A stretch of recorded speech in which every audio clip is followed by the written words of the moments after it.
We've had a 6.0 magnitude earthquake near the Fremont area. EOC is fully activated. There has been widespread damage across campus. All bridges and train lines are down. Classes are canceled and the campus is closed. The chancellor has declared a state of emergency, which will allow coordination with regional and state agencies. Any questions? All right, guys, take your stations and let's go.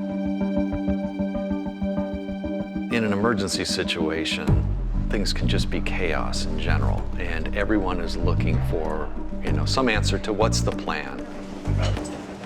You need to facilitate a coordinated response to emergency. If you have any hope of it being successful, it needs to be coordinated. They should have set us up. The Emergency Operations Center, or the EOC, is a single physical location which allows experts from across the campus dealing with emergency response to gather together to manage the response, to support the efforts in the field, and to coordinate actions. We've received new information that the earthquake was actually a 6.8 earthquake.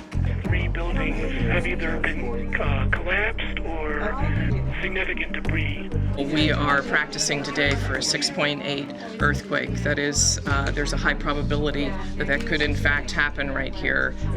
Once the EOC is activated, we immediately have what's called a quick start meeting, and immediately then identify the initial objectives that we are going to be focused on. The main thing we need to be doing is coming up with our initial objectives, and we need to do that within a period of about 10 minutes here. The main objectives is save lives, protect public safety.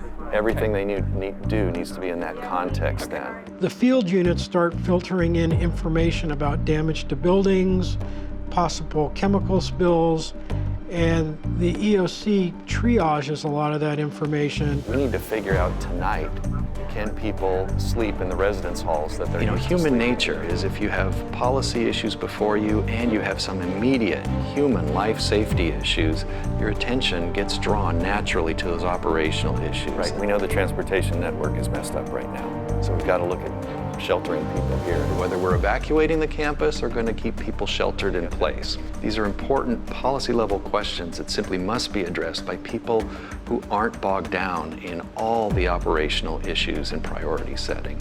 It's important that there be communication and update to the Office of the President, and that's a role of the crisis management team. So could you make sure that that happens? Okay, folks, we're going to gather now in the other room again for an initial incident briefing. All right, so wrap up what you're doing and let's head over to the other room.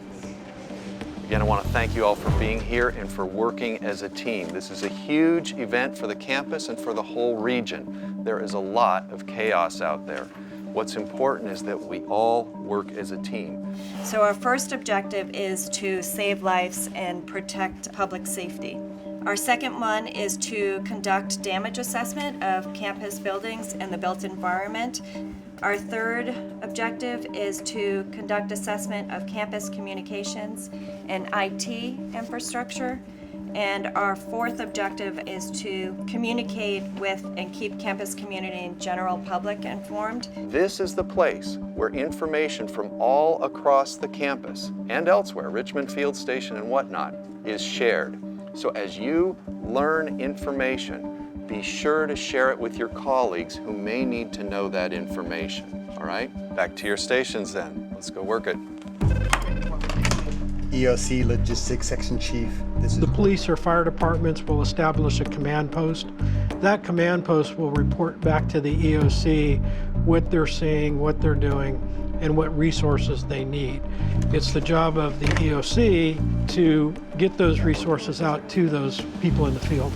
Start looking at the campus infrastructure as far as power, water. Now, you never know how people are going to respond when they're in a real emergency. And so we do look for people who can stay calm. I think another key aspect of it is making sure that they have training.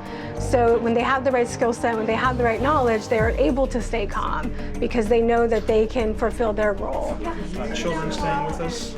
So the 100 people that staff the EOC come from about 20 different campus units, and they really are in positions that reflect their subject matter expertise. Has it been reported that there's been any contamination in Strawberry Creek? We have people from management, operations, planning, logistics and health and safety. What we're going to be telling them is stay out of buildings until those buildings have been assessed and posted as green.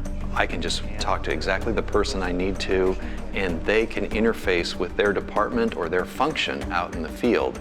Operations is going to contact UCPD. They say, meanwhile, you should call 911.